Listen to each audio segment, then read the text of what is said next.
welcome to our panel this week. We are talking about training and empowering students to be digital community builders.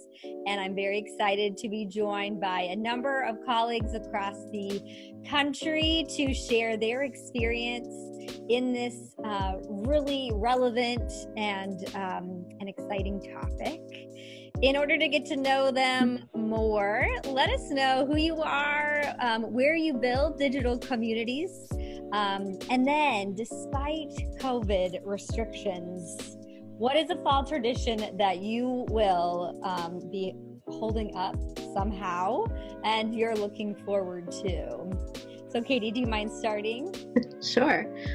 So I am Kati Hartwig. I am the coordinator of social media and digital marketing at Youngstown State University in Youngstown, Ohio.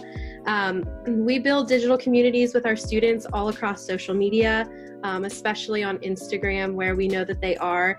And one of my favorite fall traditions, despite COVID, is actually our Ignite event, where we have all of our freshman students on campus. We do this large 2-day event. We have a cookout for them, and at the end of the first day, we do a big block Y on our field. It's always my favorite. Unfortunately, this year that looked a little bit different, but you know, it's a great opportunity to get them all together. So it's one of my favorites. Awesome. Well, welcome. We're so glad to have you here. How about you, Jamie?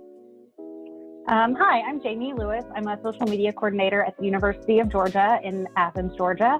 We're the flagship institute for the state. And then today, primarily the digital community that I'll be focusing on is our Digital Dogs group, which is about 30 or so students that serve as social media ambassadors running UGA branded Instagram accounts.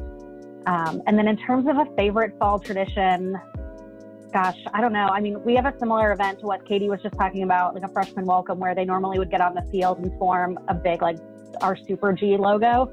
And that obviously didn't happen this year. As of right now, football season is supposed to happen. So knock on wood, that happens. And I mean, ringing the chapel bell, celebrating wins, things like that. You know, we're hoping to still see those happen in some capacity for sure. Great. I look forward to learning more about that program. Stephanie? Hi, everyone. My name is Stephanie Tran. I am the Communications Administrator at the Massachusetts Institute of Technology, specifically in the Division of Student Life. So most of my role is social media strategy within our student life platforms, and where we build our most digital communities on our Instagram, where, you know, every week we have a different student host take over and just showcase their life as a student at MIT. And one of the fall traditions I always look forward to, and which I'm always like hands-on and kind of like in the midst of, is what we call a water war. So the East Campus and West Campus, they both kind of build tools and like fill up water balloons and have water guns, and then they all meet together in the middle of campus, Killian Court, which is basically the dome. It's the iconic dome where everyone graduates after 4 years, and they just start a water fight. And you know, I'm just in the midst of all of them running around and like also getting wet at the same time, and it's just like a really great, fun, like high energy event that I really look forward to every year. But of course, with COVID, like any other event, all of that has been canceled. But hopefully next summer. A water fight sounds really fun. We hit triple digits out here in California, and it's basically on fire out here. So we need some of those water balloons. Lesley, perfect timing. Welcome. We're just doing some intros. Let us know where you're logging in from, where you help build digital communities, and a tradition you hope to, that's your favorite that you hope to continue this fall. Wow. Okay. So my name is Lesley D'Souza, and I am the Director of Strategic Storytelling and Digital Engagement with Student Experience in Western University in London, Ontario. And sorry, what were the other questions? No, that's great. We could just jump to what's a fall tradition that you hope, despite COVID, that you might be able to do this fall. Well, it's funny because I've only been at Western for about 1 year, so my knowledge of the traditions here is fairly recent, and I feel like it hasn't been a normal fall since I got here. But I know that we have really important homecoming traditions, and we have really important orientation and transition traditions for our students. One of the things that students get really excited for are our orientation events. Orientation is underway this week. So normally we would come together for things like concerts and some of the large-scale events. One of my favorites is called One Love, and it's a gathered large event where we come together and talk about equity, diversity, and inclusion, and how that should inform how we build our community. So we have cool speakers that come in and share stories and talk about impacts of oppression and how we can each participate in deconstructing some of those things. So I'm excited that we actually have transitioned that content into a virtual stage, and it's going to play out a bit more organically in small groups this year using our virtual and some in-person small group orientation activities. Okay, awesome. Well, it's so neat to get all of you connected, from centralized marketing to some student affairs, student life areas, so folks can get examples from all across campus. My name is Josie Ahlquist. I'm logging in again from California, which is on fire and triple digits. But things are fine. It's like that one meme, everything is fine, right? But I'm again excited to pull everyone together. I've helped manage this Facebook group that hopefully can provide very timely and free professional development and community.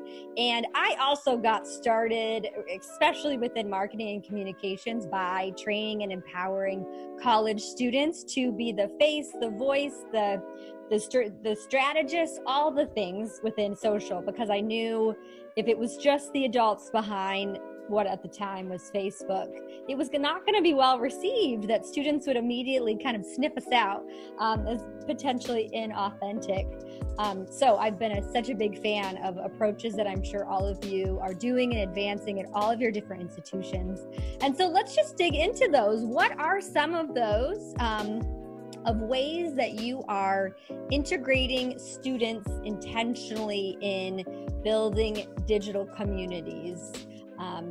And what would be possible, what would not be possible if you didn't include them, like I had shared early on in my strategy days?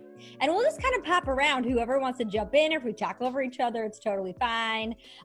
Just like that meme, everything is fine. So we'll take it from here. Yeah, so at Youngstown State, we do something very similar to what Jamie mentioned. They do down in Georgia, and that is a Gwinfluencer program with our students. And so in a normal semester where, we wouldn't have COVID, those students would kind of be deployed to different events and stuff on campus, or just, talking about different programs that they're involved in or organizations that they're involved in. And they have university branded Instagram accounts that they post to. We have a student Instagram account that, they take over and other students take over. But the main objective really is just the fact that without the students, what stories can we tell? And that's really the main goal, is to show other students and prospective students what's out there for them at Youngstown State. And it's kind of like you said, I always tell them when they kind of come on board, I can do this, I can post about it all day on Twitter or Facebook or Instagram, but at the end of the day, they know what's going on outside of my four walls within my office, and they know what's happening on campus, and they're the feet on the ground, and they can tell those stories way better than I can, 5-6 years removed from graduating here. They can tell, what's going on right now. And so that's a little bit more, relatable to students that are coming into college and kind of what they want to see. And so that's why I think it's so important to have these students involved. Yeah, I'll just echo a little bit of what Katie said. Our student groups that we have, they just help us to tell a much more holistic story about the UGA experience. I mean, we're a team of 2 in our central marketing and communications office. UGA has 17 schools and colleges, like upwards of 100 plus student organizations, majors, minors, certificates, all of that. And so that's too much for one kind of centralized social account to tell. So that's where we turn to them to really highlight the programs that they're in, the student orgs that they participate in, and really kind of showcase the diversity of experiences that are available on campus. in a way that, when there are 30 of them, they can just show so much more than we can, posting once a day to Instagram, things like that. And even now, like especially during COVID, it's one thing for kind of the university to push that very like institutional messaging about using Dog Check, which is our sort of like daily self-reporting app, where you're supposed to log your symptoms if you have them, things like that. It's one thing to say, go participate in surveillance testing, wear your mask, social distance. It's so much more effective when we can empower this group of students and say like, hey, can you help us here? Like make sure when you're posting that you're showing, really good behavior. Highlight what your student groups are doing to facilitate events this fall virtually, to still stay connected, things like that. Like a lot of schools, we sort of had some viral videos at the beginning of the semester about dining hall experiences. And so we sort of turned to them and said, hey, if any of you are on the meal plan, these are the changes dining services is rapidly implementing. If you're going to grab a meal at the dining hall, give dining services a shout out if the line's not that long. Shout out the new grab and go stations they've installed around campus, sort of help us, turn the narrative a little bit in a way that is still authentic. Like we're never going to force them to post something that they don't want to post at the end of the day.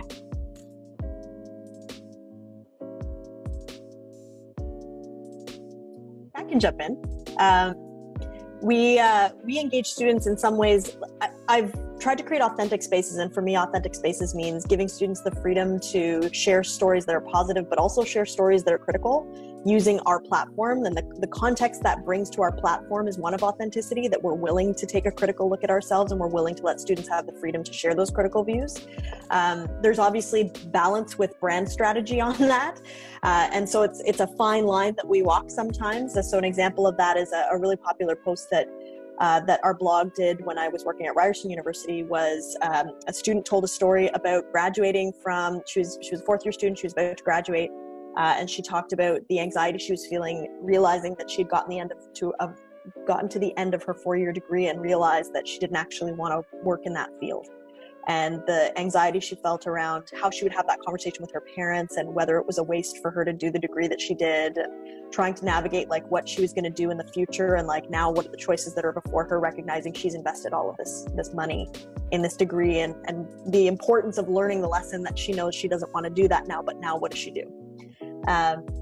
And that was really challenging, but the response to that was amazing. The student body kind of rallied around and they were like, oh my God, I thought I was the only one. And I'm so scared to have these conversations. There was this instant community that was built for students to be able to share and talk about, it's okay if you don't know what you're going to do. And it's okay if what you got from the end of your degree was realizing you definitely don't want to do that. But we definitely had feedback from internal departments about the problems of having that story posted. Are you discouraging students from coming and taking our degree? You're making us look bad. And our response was, the student the student talked about the quality of the classes and the amazing support of the professors and how good the learning experiences were, but that it just wasn't for her. And so I think that we tried to really focus on, this isn't a place where you come to vent or name specific people or complain, but if there's critical things going on, it's okay to talk about those things and what you're learning from those things, even if there isn't a happy ending yet, because maybe this is part of the process in finding that happy ending. So I think that we've tried to really craft and carve out a space for students to be able to share some of those challenging stories that maybe haven't ended yet, with the hope that they will end well, because I think that inherently adds authenticity to then any good stories that they choose to share about, this is a great story about something good that happened, is more believable because there's also stories on there of things that you wouldn't think we would post. Yeah, and just to jump in and to echo, most of what everyone has said, our two platforms where it's very student-centered, all of our platforms are, but two of them that are, primarily just hosted by our students is our Instagram and our podcast. We have student hosts, we do monthly podcasts. That's kind of the platform where it becomes a little bit more raw and honest and authentic. Of course, our Instagram is also authentic and student-centered and has the perspective of our students, but we allow our students to talk about greater issues on our podcast. So our most recent one was about the Black Lives Matter movement, about police brutality going on across the country. And we really don't censor any of that information or any of those thoughts or ideas from our students, because I think those are real experiences that, our students are, actually experiencing right now on campuses and across the nation. And yeah, I think like keeping it authentic and student-centered and allowing for the freedom for students to speak out about certain issues that are going on, I think is really important. And, I think the only rule I have for them is just don't get me fired. And that's the really only guideline I have. And I think that trust that I build with the students, ultimately is, feeds back into a positive relationship that I continue working with the student in the future. So. Great. It was so great to hear the different models out there and the consistent theme of authenticity. And there is a trust relationship both ways, that we are trying to kind of prove the connection and trust with the students, and then of course vice versa for the independence that we give them. Just to dig in a little bit more into logistics, and if any of you have ever like blogged or did a presentation on any of this, we can drop it like in the notes of like the links of the comments, so for folks that are like, I need to create a program right now, or I want to put some structure to this, because I'm sure this could be like a 3-hour panel conversation. But Jamie, you mentioned you have 30 students. I think we also have some models of just featuring student voices, that there might be a system in place for a student to submit that versus tapping into students to maybe send you something. So just like really quickly, if you could summarize it down in the logistics of how that you tap into students to build digital community, if it is a very specific program or more of a philosophy and administrative thing that you've kind of integrated into your strategy. Yeah, I can kick that off. So we have the Digital Dogs program at UGA, which has been going for about 2 years now. And that is like very specifically kind of an ambassador program where they run their own Instagram accounts. They're all branded via their profile photo, so you kind of know that they're officially affiliated with the university. Their handles are UGA and then their first name, which is another way to kind of signify that official connection with the university. We just started off when we initially kicked off the program by recruiting from some of our sort of most well-vetted student orgs and kind of students that were already not necessarily influencers in the traditional sense, like of an Instagram influencer, but influential on campus, well-known, people who were serving as visitor center tour guides or served in a student org we have called Arch Society, which sort of serves as ambassadors for the Office of the President at events and things like that.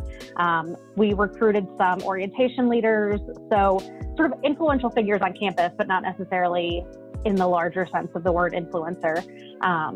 And it's just kind of grown from there. Now, when students graduate, they help self-identify a replacement for them, typically like a younger student who is in their same program or major, so that way we don't end up with any like glaring gaps where it's like, oh, we don't have any, not that this would ever happen, but like we don't have any business school majors or journalism school majors. So they sort of help us make sure that we're representing and maintaining like a diverse array of students on the group and things like that.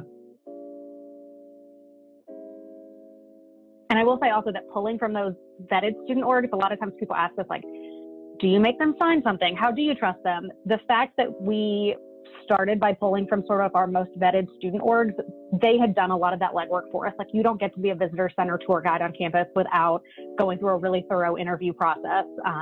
Same for serving in some of those other groups that we started with. So it was like, good, you guys have done the legwork for us. I know these are trustworthy students that know what it means to represent the university. Now I don't have to do the work. Thanks. Yeah, here at YSU, it was pretty similar actually how we started.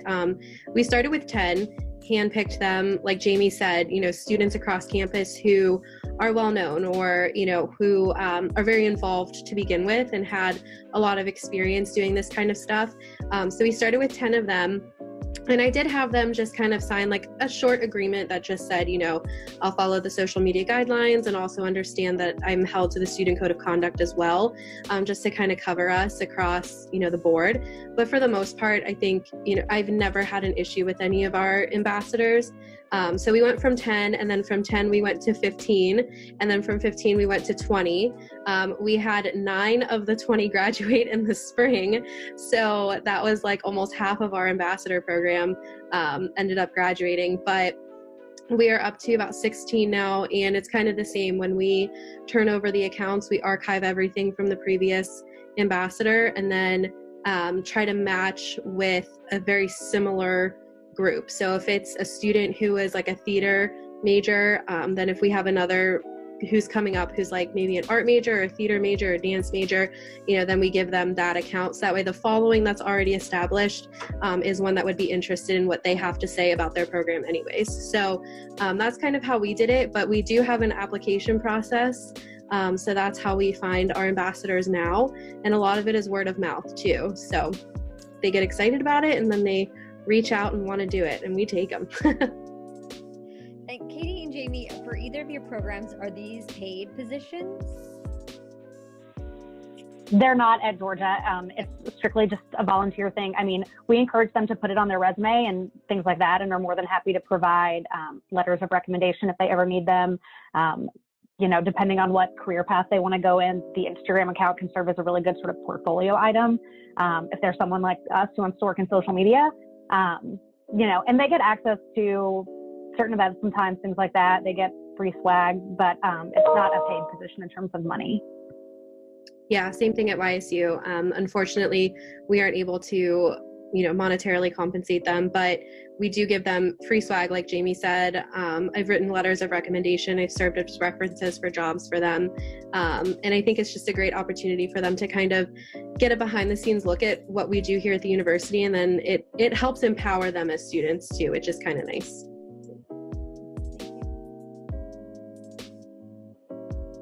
Lesley, Stephanie, any logistics on the back end as you teach your students? I'll let you go. Yeah, I know. I was like, is it me or you? Zoom etiquette.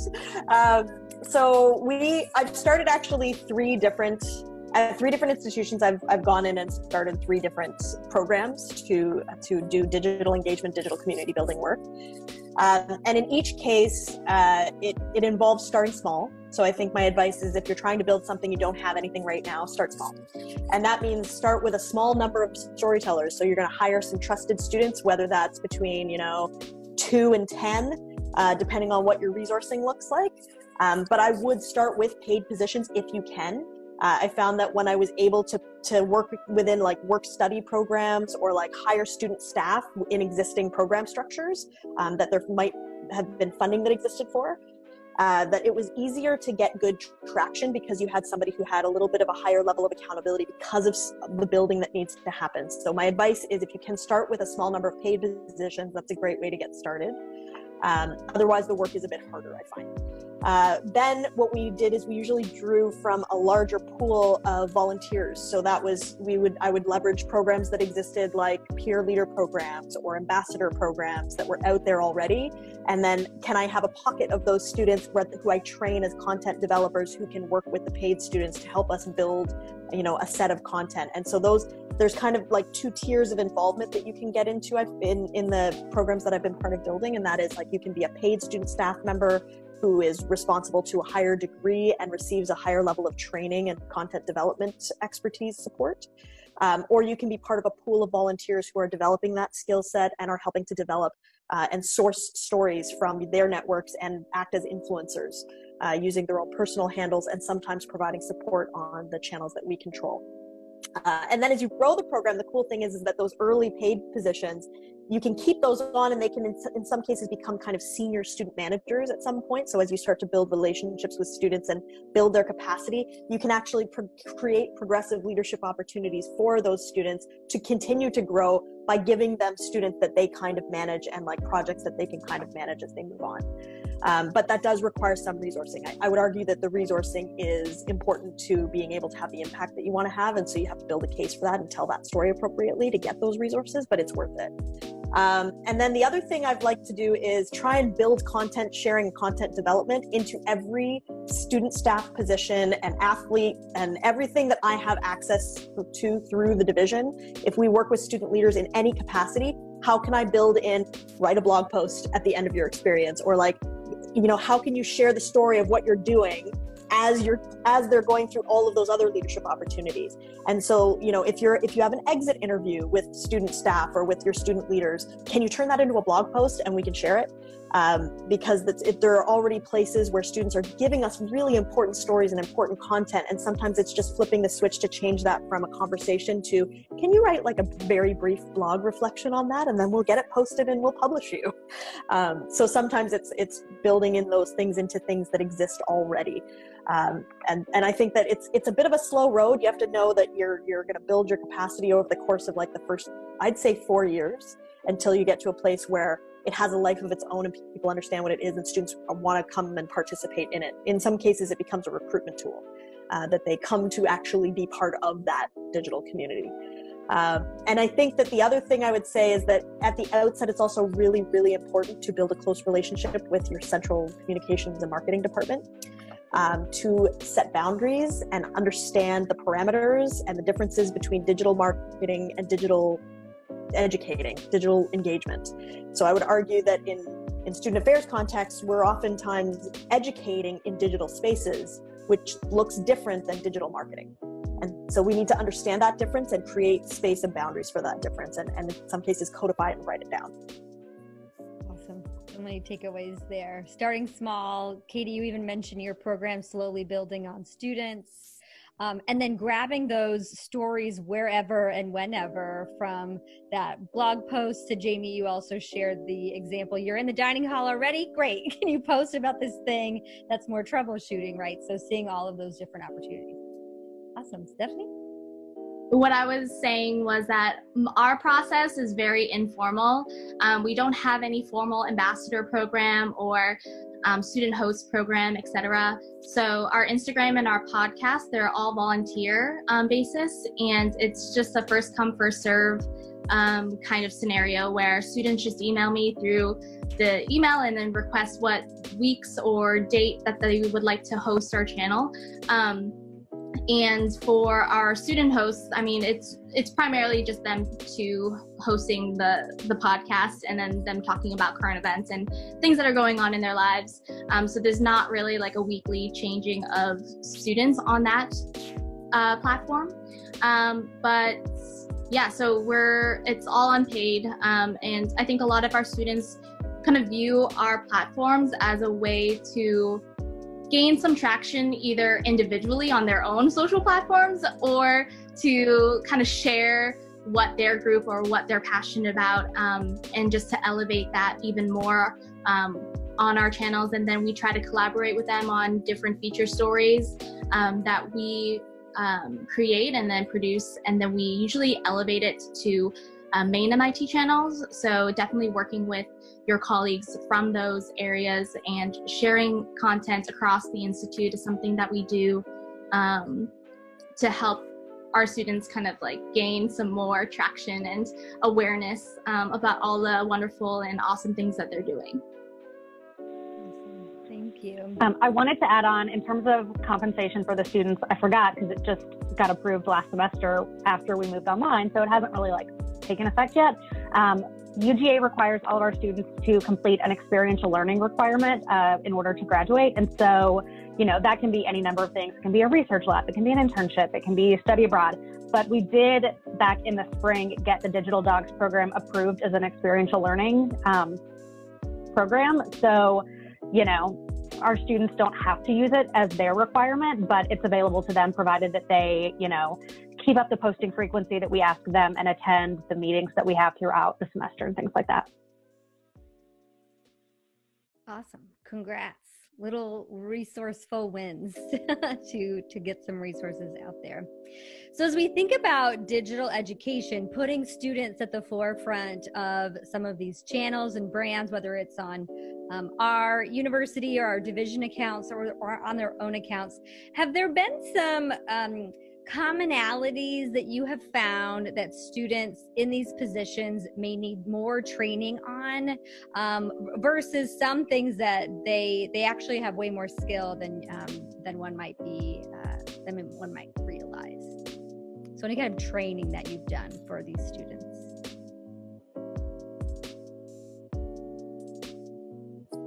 I can go. We typically do a basic social media, like personal branding session for most student staff that come in, and so that kind of forms the core of what we expect from our students. And then we do a bit of a deeper content creation training where we go through storytelling and the power of storytelling, how to tell a good story, different platforms and techniques, and then we have a guide as well. We have like an actual manual that goes through and details our content goals and the strategy that underpins that. So this year I'm really excited because at Western we've used Lori Schreiner's research on thriving to inform the content goals that we're creating. So basically every time somebody writes a post, it supports one of the factors of thriving, with the goal of creating an entire thriving campus and forming our community around that. So yeah, our students kind of then have that as an idea to, here's the kind of content I'm going to create, here's the kind of story I'm going to tell, and here's what it's going to do.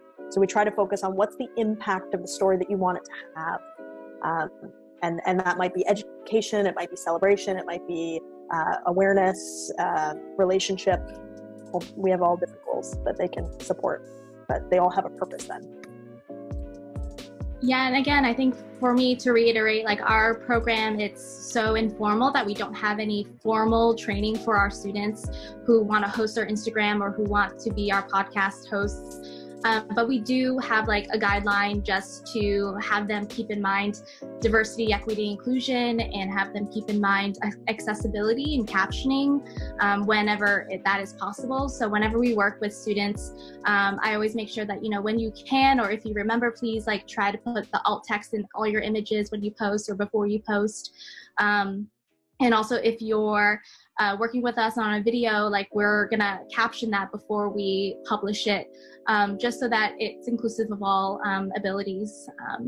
So no formal training, but things that we just like keep in mind for our students.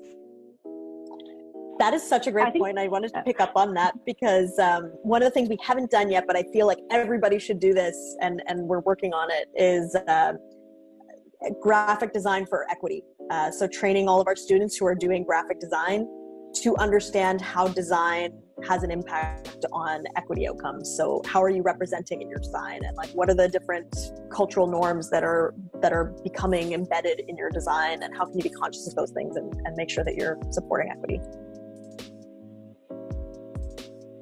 I think one of the biggest surprises to us when we kicked off the program was just that we had a number of students who initially were very enthusiastic about joining, but then a couple months into it, we're like, oh, I'm actually really bad at Instagram and I never remember to post. And they were just there was enthusiasm for the program and wanting to say yes and wanting to participate in this new thing. And then they were like, oh yeah, I don't really use Instagram. We also initially were asking the students to post once a week to their main Instagram feed.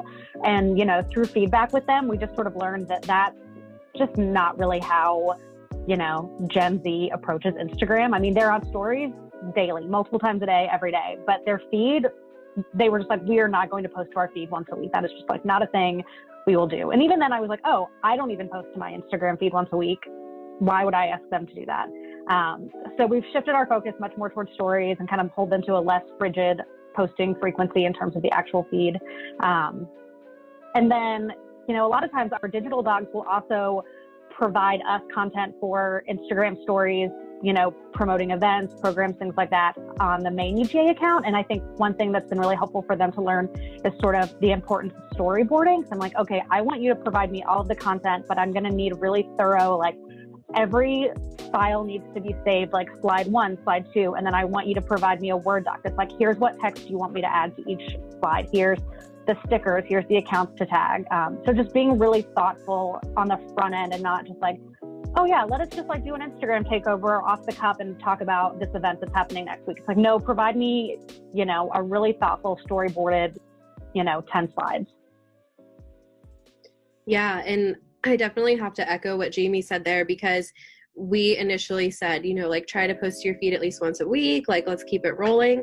And that is just not the case. They are nope, can't do it. Sorry. But they're on the stories all the time. So I think one of the things that was interesting to learn from them was just that they were very nervous when it came to posting because they felt like maybe it wasn't something that they should post on the brand account if it was like them hanging out with their friends at a coffee shop. And I'm like, listen, this coffee shop is on the north side of campus. Like, go right ahead. Like, you're hanging out with your friends. You're doing what our students do. Like, be authentic, be real, be honest about it, because not every single day looks like you hanging out by the fountain doing schoolwork, you know, like every day is different. And so I think once we kind of had that conversation and just kind of told them like, it's okay to be personal at some points on your branded accounts, then they kind of loosened up a bit.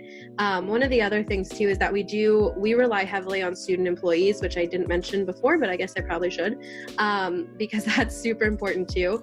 We are a bit of a skeleton crew in our offices, which I think kind of is very similar with a lot of other institutions across the board as well. So we rely heavily on student employees. And so I did have a couple students who were paid, who helped us with social media content creation. And it was kind of the same thing. They were a little nervous at first, I think, about just trying to figure out what it is that they should post. But we did a couple of deep dive sessions throughout their first couple weeks on staff, just to kind of get them acclimated with the tone of voice that we use, how to respond to messages, how to respond to tweets versus Facebook comments, and the different, tone that we might use on the different channels. And then also accessibility, because that's a big one right now that we're talking about across campus with all of our social media channels. So our ambassadors plus our student employees have had deep dive training sessions on accessibility as well. I'll say we had the same thing where students felt like every post had to be like the most exciting thing and the most unique experience. And it was like, no, like we want, especially prospective students, to see you just like studying in your apartment with your roommates, or grabbing coffee, or like going to a concert on a Thursday night.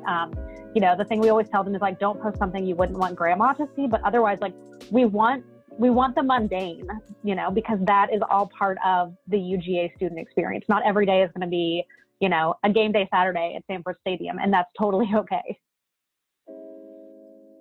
Yeah, I think we also struggled with students being really terrified of failure in public spaces, like being the person who crafted a post that either didn't do well or making a mistake. And so I think training students and at the outset, at least having conversations with them about how mistakes are handled in public spaces is really important. Like we had a no delete rule when I was at Ryerson, where like we do not delete posts. And if we make a mistake, we have an educational conversation about what we learned from that mistake. We make apologies as needed, and then we demonstrate what has changed and how we're going to avoid that mistake in the future. And we do that learning together in a supportive way with the students who created the post. So there's been lots of examples where we've missed the mark with language in a post because we didn't hear it in a certain way, or it didn't occur to us how that would land. And I find the students are really, really afraid of that, especially right now because the culture online is so call-outy, that it feels dangerous to make a mistake publicly. And so I think we need to help students steel themselves for being able to make a mistake, because they're going to, and we're going to be there with them. We need to make sure that that's not a punitive process. And through that, maybe we can start modeling how we can be more supportive when people make mistakes in public spaces, so that it doesn't have to feel so dangerous. Yeah, well, so we're already starting to kind of wade our toes into the next topic, which is about empowerment. How do we make these positions not just transactional? You do this thing on Instagram, or you get paid, or you get my letter of recommendation, but we work in education. How can we be mentors and educators as all these students? The goal is to transform them by the time they leave our campus walls.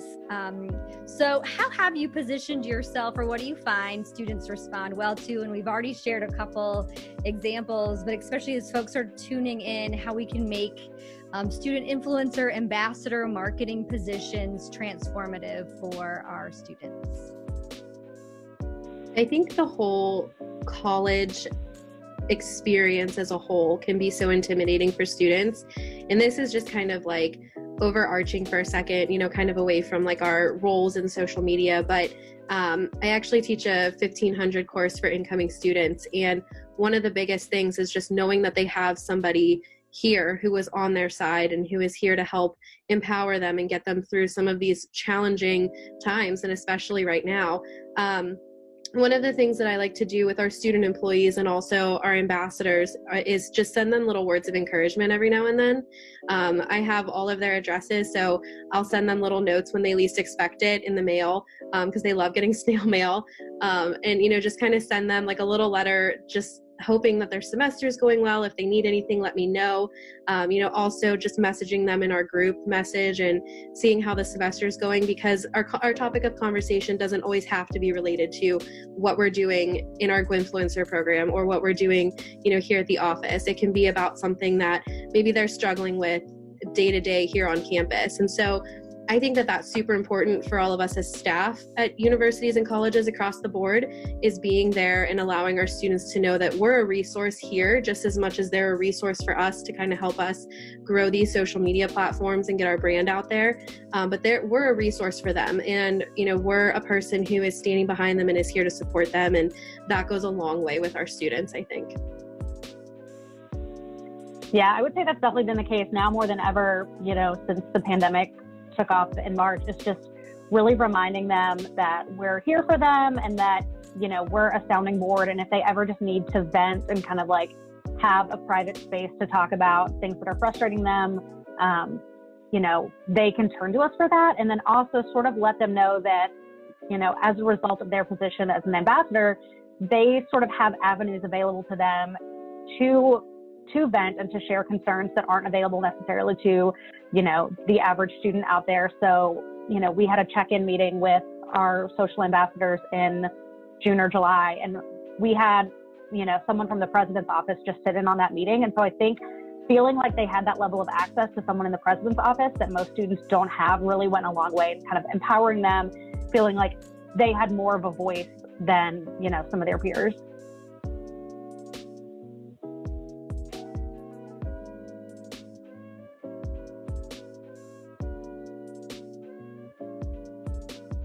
Are you going to go or am I going? I defer to you. Okay. So I feel like digital community has to be empowering to students. There has to be room for failure. There has to be opportunities for students to take leadership on. And in that, it kind of gives them a sense of control, I think, and self-authorship over what comes next. So I think that the students that participate actively as contributors to the space get that, but also the students who are reading and relating and listening to the stories being told because they're hearing it from their peers and they're feeling like they're contributors not only to the content, but to the culture of the institution. So it becomes part of the institution's brand, more that, the university isn't separate from its students, but that the students are the university. Because they're able to contribute their stories to make the story of the institution. So I think it's an incredibly powerful third space where learning can happen, and that learning can become part of the brand. So it makes it, when you're in recruitment phases, you're kind of selling the brand to students, to prospective students, to try and get them to come to your institution. And then when you're on the digital community side, after they've bought the brand and they've decided to come, it's really important for us to shift focus and focus on the product, which is the educational experience they're going to get. And they have to be active participants in sharing that. And that actually is deeply embedded in decolonization, right? Because we're instead of being the deliverers of the education, we're engaging students actively in helping to be the purveyors of that education and educating each other as peers. So I think I believe really deeply in this as a space where it's really important to give students the freedom to fail. I think that's the biggest gift that we can give them as digital community builders. And so that sometimes means we need to be advocates for them to the rest of the institution. Sometimes that means we need to be translators to help others understand the importance of the content they're creating. And we have to be protectors of their voice to make sure that they have the freedom to use their voice the way they need to use it. In some cases, I have found that is easier for me if I can codify and create strategy documents and build trainings and build really formalized structures to show on paper to others who don't understand what I'm doing. And that's why we should trust the students. In other cases, I think that we should be as free as possible to just give the students that space if you have it to give.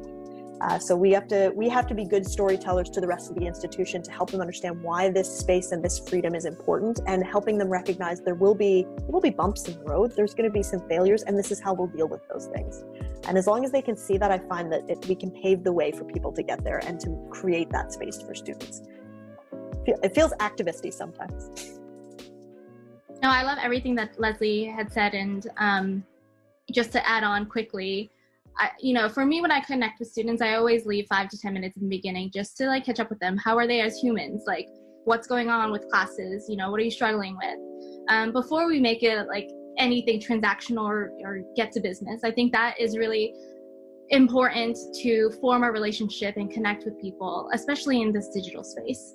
And again, I think because our platforms, there's so much freedom to allow our students to have their own voices. I think empowering them to just figure it out, experiment on the platform, choose to do an Instagram story or go on an Instagram live, and really not having any, specific rules or guidelines or putting the hammer down if they're not going to follow them, I think allows for that trust and allows for that agency where they feel like they have, some sense of autonomy and a sense of freedom to share what they feel like is important to them. And I think that a lot of our volunteers or our student hosts are very active in the space and are very eager to share about their experiences and share about their, negative but also positive experiences on campus, and are also willing to help other people. So students empowering other students, I think, is really unique on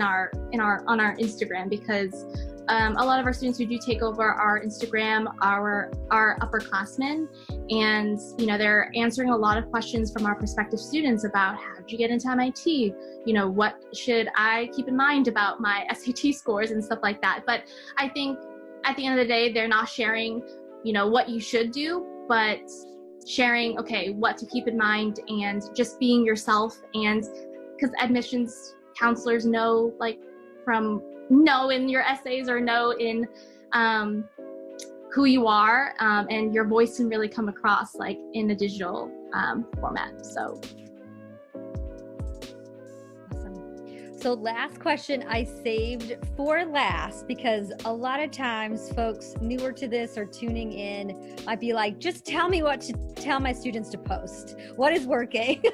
But as we heard, there's a huge philosophy and a lot more considerations behind these programs and behind working with students within digital community building. But I would love to know one post or example, especially since we have had to go into many different modalities of work during this pandemic.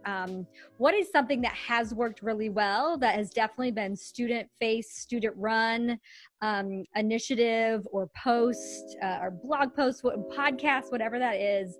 I would love to hear an example.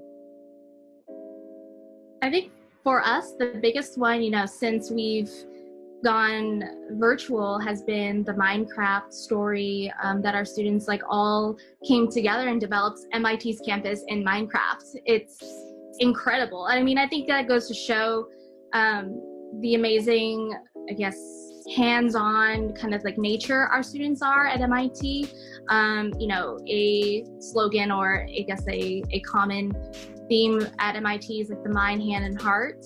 And so using all those elements in developing a campus in Minecraft was kind of a sense of community building when all of them were, rushed off of campus and scattered all across the world, but they came together in this one platform and really worked together to build a sense of community again and try to, recreate a sense of community in a virtual MIT campus.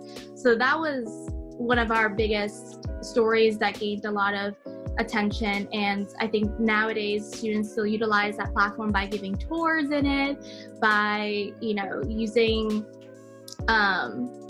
it for different various reasons, for graphics and stuff like that for other events. But that was the biggest one. And then the second one I will just mention quickly is memes are very popular at MIT. Students love memes and share them constantly, whether it's in Facebook groups, whether it's on our Instagram. I think it's just such like a lighthearted way of like expressing themselves. So.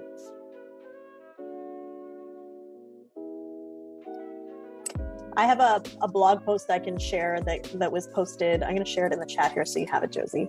But basically, this is a blog post that was written by a graduating student. And she writes about graduating during the pandemic, but through the lens of her experience doing the same degree as her mom did at the same institution 36 years prior.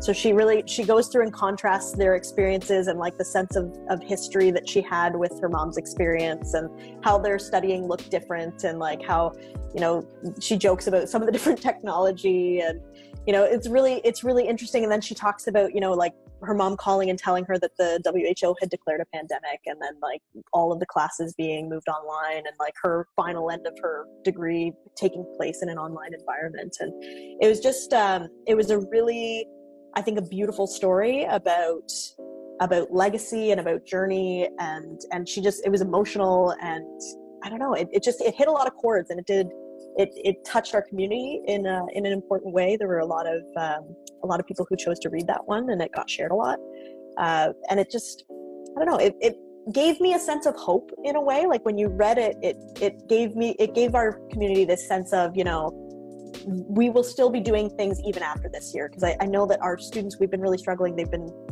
telling us that, and I've been feeling it too, that, you know, you just don't know what tomorrow is going to look like, or next month, or the month after, or like when is this going to be done? And when it's done, what does done mean? What is the new normal, or what is normal? What is it going to look like in the future? We have no idea. But this kind of gave us a sense of there will be a future.